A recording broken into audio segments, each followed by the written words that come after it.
Assalamualaikum warahmatullahi wabarakatuh. Saya Selvia Miranda, mahasiswa program studi biologi Fakultas Sains dan Teknologi Universitas Islam Negeri Araniri Banda Aceh angkatan 2019. Baiklah, di sini saya akan menjelaskan sedikit tentang arus laut.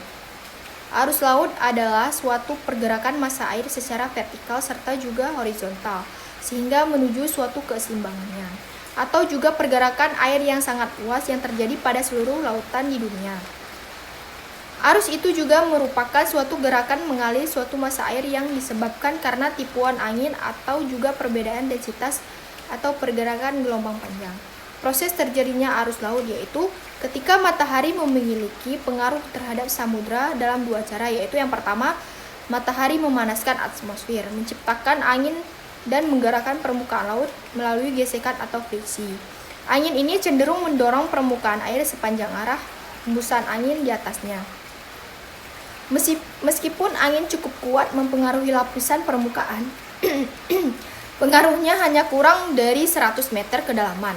Yang kedua, pengaruh matahari adalah merubah kerapatan atau densitas permukaan lautan secara langsung dengan merubah suhunya dan atau juga salinitasnya. Jika air menjadi dingin atau menjadi lebih asin melalui proses evaporasi, maka air laut akan menjadi lebih rapat. Hal ini akan menghasilkan kolam air menjadi tidak stabil, mengakibatkan arus menjadi fungsi densitas. Hal ini juga dikenal sebagai sirkulasi termohalin. Rotasi bumi juga mengakibatkan terjadinya arus melalui gaya Coriolis. Gaya ini menyebabkan air dibelokkan menuju kanan pada belahan bumi utara dan juga menuju kiri pada belahan bumi selatan. Hal ini terjadi karena pergerakan air di samudra dipengaruhi oleh friksi dengan bumi pada dasar lautan.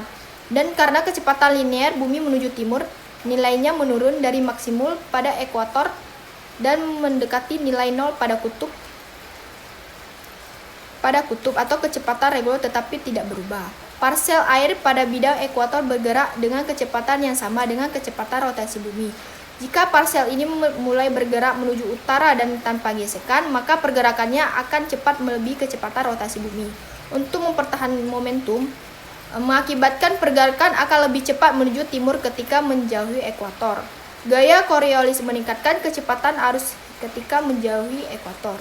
Jenis-jenis arus laut yaitu berdasarkan dengan proses terjadinya.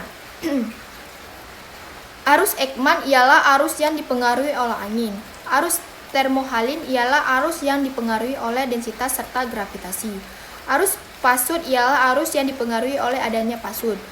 Arus geotropik ialah arus yang dipengaruhi oleh adanya gradien tekanan mendatar serta juga Coriolis.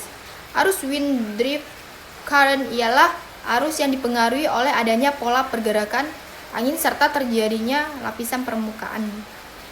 Faktor penyebab arus laut yaitu terjadi arus laut itu disebabkan oleh dua faktor utama, yaitu faktor internal. Faktor internal ialah seperti perbedaan densitas air laut, gradien tekanan mendatar, serta juga gesekan lapisan air. Faktor eksternal ialah seperti gaya tarik matahari serta juga bulan yang dipengaruhi oleh tekanan pada dasar lautan, serta juga gaya Coriolis.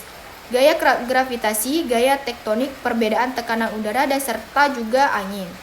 Arus laut terjadi karena adanya beberapa faktor tiupan angin, perbedaan garam, dan perbedaan suhu. Saya rasa cukup sekian yang dapat saya sampaikan. Lebih dan kurang saya mohon maaf. Assalamualaikum warahmatullahi wabarakatuh.